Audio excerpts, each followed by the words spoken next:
Hi again, it's Carlos Tanner from the Ayahuasca Foundation. Thanks so much again for watching this video. Man, if you've made it through the first 8, we're at episode 9, just one more episode after this, and we'll call this series complete. I really appreciate it so much. I hope that you've received benefit from watching these, and I hope that we can make this episode beneficial for you too. The last episode, we were talking about communication and understanding perspectives, most especially understanding that people come from suffering as well. Sometimes we forget that, especially when they're older people. We kind of assume that maybe adults should be free from all of their past traumas or suffering, and that it shouldn't play a part in who they are. But of course, we know that's not true for ourselves. And so why would that be true for others? And by doing so, we enable ourselves a greater chance of relieving ourselves from the past traumas and past suffering, because we make forgiveness more possible. So I want to talk more about the importance of forgiveness. And hopefully I can present a little bit of a new perspective.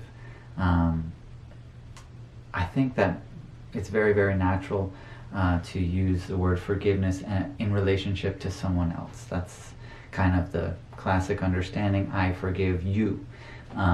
But in essence, I don't think that that's really what we're doing. It's not like we're doing it for someone else.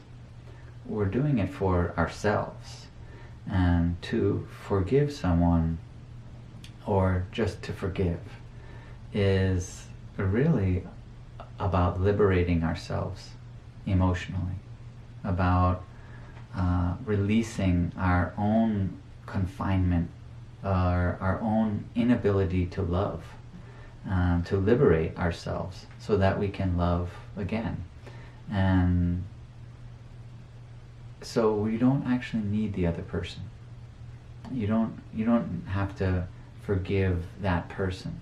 You can forgive and give yourself the freedom to love again and to be free emotionally.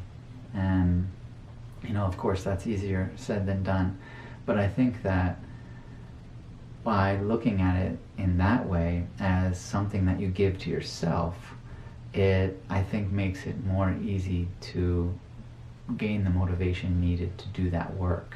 I know for me, very quickly, I was dealing with my own childhood traumas, and those were related to incidents that had happened with my parents. And so I had pushed myself away. I created a separation in my relationships, and most especially with my mother. There were times where I went a year without talking to her, and I was very strained. And very quickly within the work, I began to see the perspective that she was coming from, as well as the perspective of my father. And I began to see that I couldn't blame them. How could I blame them for their own suffering that they had to endure and that had become a part of who they were? And then I couldn't blame my grandparents, because they too had endured suffering and been raised in a particular fashion that had shaped the way that they viewed themselves and their children, and the way that they chose to raise them, and the influences involved in that. And I couldn't blame my great-grandparents, or there was no way that I could find where it began, you could say. It was all part of a long progression through evolution, if you want to call it that, and culturally that's what's been happening, and that made it much more possible for me to look at my parents as children, to remember that they were children, and that ultimately we all are children. We are always children of something that gave birth to us. A greater force, the earth, if you want to call it that, or nature. And by understanding that we are all children, you level the playing field and make forgiveness easier to achieve. I forgave them very quickly. And at least I had the motivation to forgive them. And the feeling I had through that process was so liberating. You know, it was like taking a step forward towards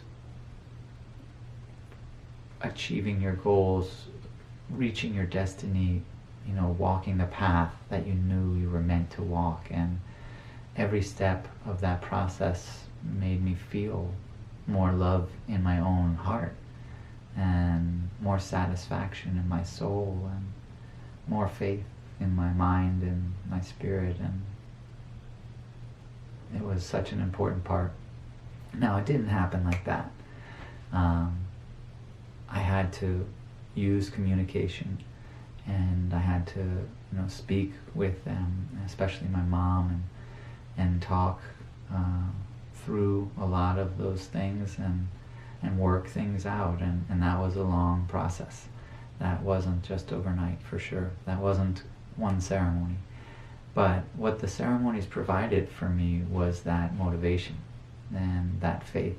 And that was very, very important. That insight into seeing them as children, and to seeing the things that had happened in their lives, and to seeing how those things that happened to them shaped the way that the things that happened to me affected me. And that's just the reality. Everyone that has wronged you, everyone that has done something that might have harmed you, and whatever level of harm that may have been, it's guaranteed that they too have been harmed. And that doesn't excuse their behavior. And that's an important part, I think. We oftentimes throw together two terms, forgive and forget. I don't feel that's appropriate. It's not about forgetting. Far from it, to be honest. Inappropriate behavior shouldn't be forgotten. But forgiving is not the same as forgetting. And letting go of the emotional attachment or emotional detriment of a situation does not mean that you forget that it happened. Far from it.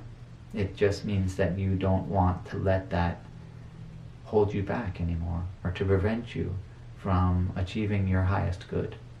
You don't want it to be an influence in how you behave. And that's the gift of forgiveness.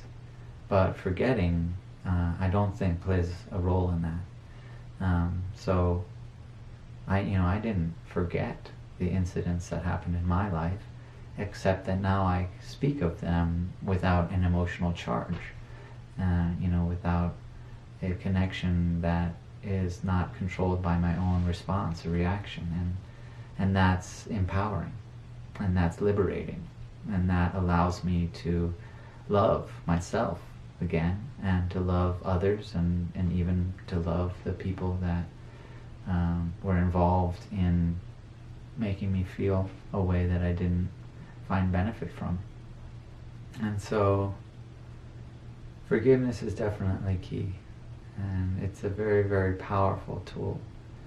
And I want to talk again just a tiny bit about that author. I hope maybe you checked him out. He wrote the book Healing with Love. His name is Leonard Laskow. He is a true magical person, man, such a gift. And his latest book is called Forgiving Love, and he talks so much about that. And if you've been through the process of forgiveness, or you're working through it now, his book can really put things into place. And there are guided meditations as well. And he talks about how liberating forgiveness is in such a specific and almost scientific way. And the guided meditations are fantastic. I'm going to put a link to those as well below. I'm not getting any money for that. Leonard, if you want to send me, a signed copy of your book, that would be dope. Like you're going to watch this. Anyway, so yeah, we're coming to a point now where, I'm going to be wrapping up this series, and I'm hoping that you can see like where the progression has gone to where we started talking about trauma, and we made some shifts in our perspective and our understanding and our attitudes, and now we're getting to a point where we're talking about forgiveness as a way of liberating ourselves and empowering ourselves to love again, especially loving ourselves. And this is all about love. Love is the true medicine, and anyone who has drank ayahuasca will most likely agree that what ayahuasca does is clear away the path of love, so that love in its majesty and full power can change ourselves and change the world. And I hope that maybe these videos have contributed to that process for you. So thank you so much again for watching, and like and subscribe, comment down below. I'll do my best. Visit our website, ayahuascafoundation.org, and I'll also do my best to get back to you there if you write to me.